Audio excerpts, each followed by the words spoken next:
जय हिंद साथियों, स्वागत है आपका सेल्फ स्टडी क्लासेस ऐप में। तो स्टार्ट हो चुका है दोस्तों आज का ये वीडियो। और आज के इस वीडियो में हम पढ़ने वाले हैं दोस्तों निबंध। निबंध को दोस्तों बहुत ही फनी ट्रिक के माध्यम से आज हम यहाँ पर पढ़ेंगे।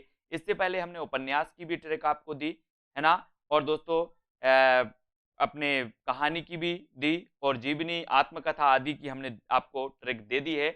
अब दोस्तों यहाँ पर हम निबंध पढ़ने वाले हैं। और निबंध में आज का आपका पहला प्रश्न है कि श्रृंखला की कड़ियां निबंध के रचनाकार कौन हैं। जल्दी से बताएं, 2 सेकंड आपको दिए जाते हैं, 4 विकल्प भी आपके सामने हैं। श्रृंखला की कड़ियां, दोस्तों आप एक चीज बताना कि यहाँ पर अगर कोई मंदिर बना है इस प्रकार से, है ना, ये कोई मंदिर बना है और यहाँ पर महादेवी की प्रतिमा है, तो लोग यहाँ से जाते हैं श्रृंखला की कड़ियां बनाकर। कहाँ पर? महादेवी के दर्शन बन के ऐसे ही जाते ना, आप देखते होंगे कि श्रृंखला की कड़ियां बनाकर जाते हैं, बोले सर महादेवी के दर्शन करने। तो श्रृंखला की कड़ियां बनाकर कहाँ जाते हैं? महादेवी के दर्शन करने। तो ये निबंध किसका होगा? किसका होगा? महादेवी वर्मा। किसका होगा? महादेवी वर्मा, क्योंकि महादेवी के दर्शन करने श्रृंखला की कड़ियां बनाकर जाते हैं लोग। ठीक है, अगला है काव्य और कला निबंध के रचनाकार कौन है। 4 विकल्प हैं, 4 में से आपको चयन करना है। दोस्तों 2 सेकंड है आपके पास, जब तक मैं आपको बता दूं कि कलाधर उपनाम किसका था। कलाधर उपनाम किसका था? तो आप बताओगे सर कलाधर उपनाम तो जयशंकर प्रसाद का था। तो यहाँ पर कला पूछा, तो कला किसका था? कलाधर। बोले जयशंकर प्रसाद। तो काव्य और कला के निबंध के रचनाकार कौन होंगे?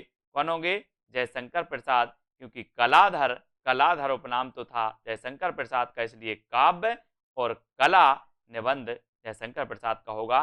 ठीक है, अगला क्वेश्चन है अमीर इरादे गरीब इरादे निबंध के रचनाकार कौन है। अमीर इरादे गरीब इरादे, बोले सर अमीर का इरादा भी माखन खाने का है और गरीब का इरादा भी माखन खाने के होते हैं, है ना। तो अमीर इरादे गरीब इरादे क्या हैं? बोले सर माखन खाने के हैं। अमीर के इरादे और गरीब के इरादे क्या हैं, जरा पूछ लो। तो उन्होंने बताया कि माखन खाने के हैं, अमीर के भी और गरीब के। क्या खाने के? माखन। तो माखन लाल चतुर्वेदी जी का निबंध है अमीर इरादे गरीब इरादे। अमीर इरादे गरीब इरादे माखन खाने के। ठीक है, मजदूरी और प्रेम निबंध के रचनाकार कौन है। दोस्तों आपको पता होगा, बोले सर आज तक ना तो मजदूरी मिली पूर्ण मिली और ना ही प्रेम पूर्ण मिला है ना। आपने देखा होगा, बोले सर प्रेम बांटने वाले देखो प्रेम के कितने प्यासे हैं। तो ना मजदूरी पूर्ण मिली और ना ही प्रेम पूर्ण मिला।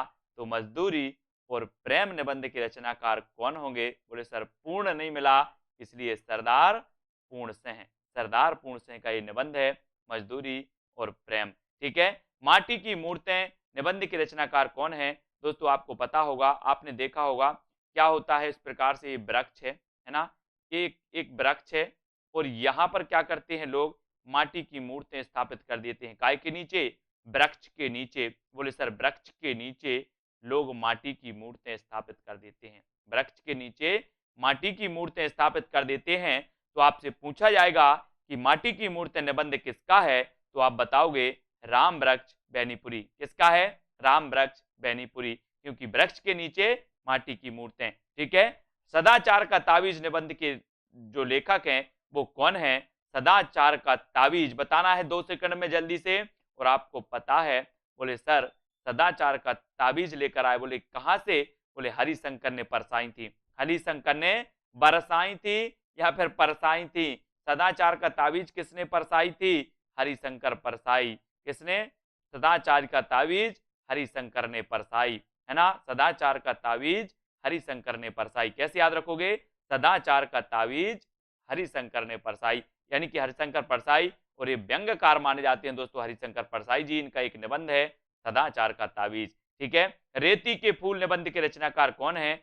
2 सेकंड में बताना और बता देना कि रेती के फूल कब फूलते हैं, दिन में कि रात में। बोले सर रात में तो नहीं देखा अभी तक कोई फूल फूलता हुआ, लेकिन रेती के फूल अगर फूलते होंगे तो वो दिन में फूलते होंगे। कब फूलते होंगे?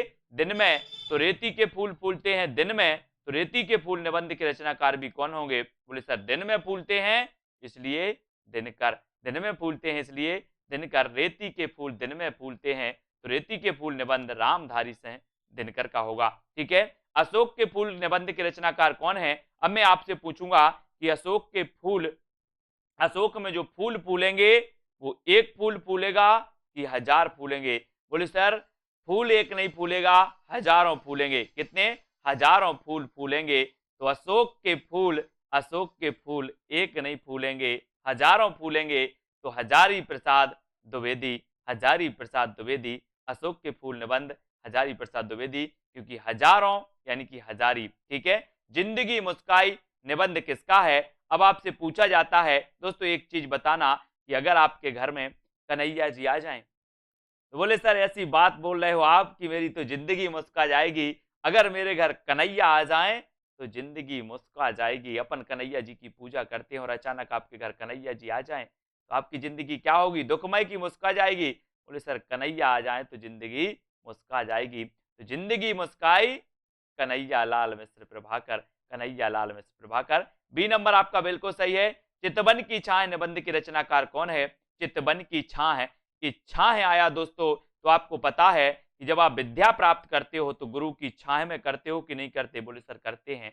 तो विद्या प्राप्त करते हैं तो छाह में करते हैं। ऐसे ही पूछा गया चितवन की छाह है, और छाह में हम क्या प्राप्त करते हैं? विद्या। तो इसके लेखक भी कौन होंगे? कौन होंगे? विद्या से विद्या निवास मिश्र।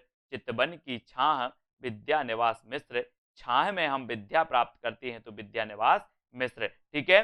बादशाह दर्पण निबंध के लेखक कौन है? एक चीज बताना दोस्तों, आपने देखा होगा कि भारत में ये बादशाह बना, वो बादशाह बना, टीपू सुल्तान बने, मोहम्मद शाह रंगीला बादशाह बने, ये भारत में ही सुनते ना बादशाह है ना, कि विदेश में सुनते? बोले सर विदेश में नहीं, बादशाह है तो हमने भारत में ही सुने हैं। तो बादशाह दर्पण निबंध के रचनाकार कौन होंगे? भारतेंदु हरिश्चंद्र, क्योंकि भारत में बहुत सारे बादशाह आए, बादशाह बने, इसलिए बी नंबर भारत में बने, इसलिए भारतेंदु आपका बिल्कुल सही हो जाएगा।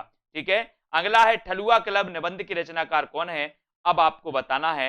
बोले सर ठलुआ क्लब में गुलाब लाए, ठलुआ क्लब में क्या लाए? गुलाब लाए। तो इसके रचनाकार भी कौन होंगे? कौन होंगे? गुलाब राय। ठलुआ क्लब में गुलाब लाए, कहा लाए? गुलाब लाए। तो ये गुलाब राय जी का निबंध है ठलुआ क्लब, इसको याद रखेंगे। विचार और वितर्क निबंध की रचनाकार कौन है? दोस्तों एक चीज बताना, अब आपको 2 सेकंड में यहां पर दिए जाते हैं, 2 सेकंड में आप अपने उत्तर का चयन करेंगे। विचार और वितर्क, आपको पता है कि बोले सर दिन भर में हजारों विचार आते हैं, है ना, कि एक विचार आते हैं? एक दो विचार आते क्या? नहीं आते। कितने विचार आते हैं? हजारों विचार आते हैं, और वितर्क होते हैं, विचार और वितर्क होते रहते हैं, और एक विचार नहीं, दो विचार नहीं, हजारों विचार आते हैं। कितने? हजारों विचार आते हैं। तो विचार और वितर्क निबंध के रचनाकार हजारी प्रसाद होंगे कि धर्मवीर भारती? बोले सर जब हजारों विचार वितर्क होते हैं तो हजारी प्रसाद द्विवेदी ही होंगे, यानी सी नंबर आपका बिल्कुल सही हो जाएगा। और संस्कृति के 4 अध्याय निबंध के लेखक कौन है? दोस्तों हम पढ़ते ना, बोले संस्कृत के 4 अध्याय पढ़ना है या संस्कृति के 4 अध्याय पढ़ना है तो दिन में पढ़ोगे कि रात में? बोले सर संस्कृति के 4 अध्याय हम दिन में पढ़ेंगे। कब पढ़ेंगे? दिन में। तो संस्कृति के 4 अध्याय दिन में पढ़ेंगे तो रचनाकार कौन होंगे? दिन में तो दिनकर, दिन में तो दिनकर जी का ये निबंध है। संस्कृति के 4 अध्याय दिन में पढ़ना है, इसलिए दिनकर, और इसे साहित्य अकादमी पुरस्कार भी मिला है संस्कृति के 4 अध्याय के लिए, और कई बार पूछा भी गया है। ठीक है। आलोक पर्व के रचनाकार कौन है? और यहां पर आया दोस्तों पर्व, और मैंने कई बार आपको बताया है कि हमारे भारत में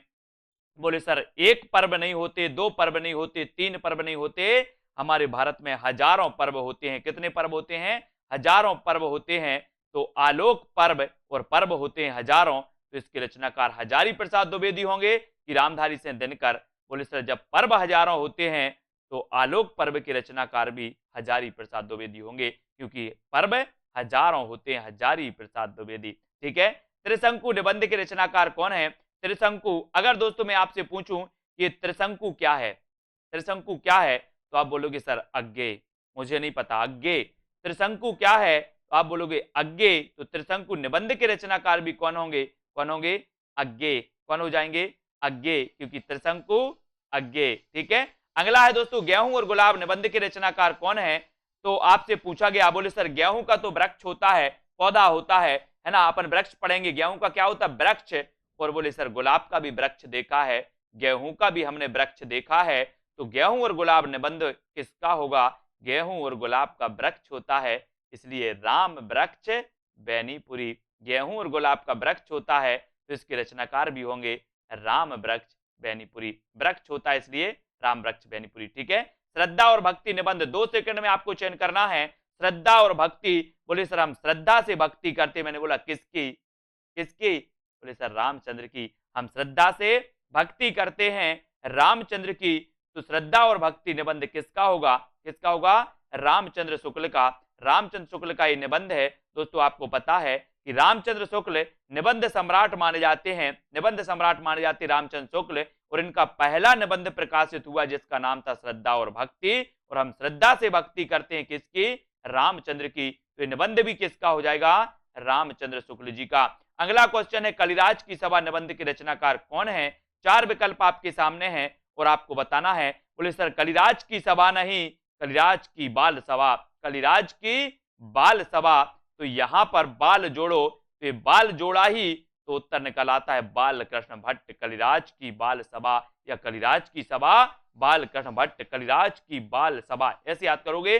बाल कृष्ण भट्ट ने दोस्तों 33 वर्ष तक हिंदी प्रदीप का संपादन किया। और दोस्तों ये हिंदी प्रदीप के संपादक है, कई बार पूछा गया कि हिंदी प्रदीप के संपादक कौन है, तो आपको बताना है बालकृष्ण भट्ट। और मैंने आपको याद करवाया था, क्या याद करवाया था, कि प्रदीप के बाल भट्टा से भरत गए, प्रदीप के बाल भट्टा से, प्रदीप से हिंदी प्रदीप और बाल से दोस्तों बालकृष्ण भट्ट इसके संपादक थे। और कलिराज की बाल सभा, तो कलिराज की सभा बाल से बनेंगे बालकृष्ण भट्ट जी का निबंध है।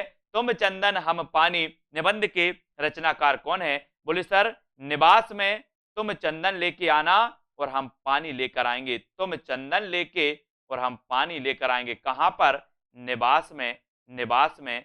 तो विद्या निवास मिश्र, विद्या निवास मिश्र, निवास में क्या लेकर आना, तुम चंदन और हम पानी लेकर आना, कहां पर, स्कूल में कि निवास में, बोले सर निवास में। तो तुम चंदन और हम पानी विद्या निवास मिश्र जी का ये निबंध हो जाएगा। तो दोस्तों यहां पर हमने टॉप 20 निबंधों को पढ़ा। ये निबंध हमेशा पूछे जाते हैं, कई बार पूछे गए हैं, है ना। कैसा लगा फटाफट से जल्दी से बताएं। और दोस्तों इसी प्रकार से फनी फनी ट्रिक के माध्यम से हम सारी रचनाएं, निबंध, नाटक सब कुछ याद करेंगे। ठीक है, तो आज के वीडियो के लिए बस इतना ही। जय हिंद।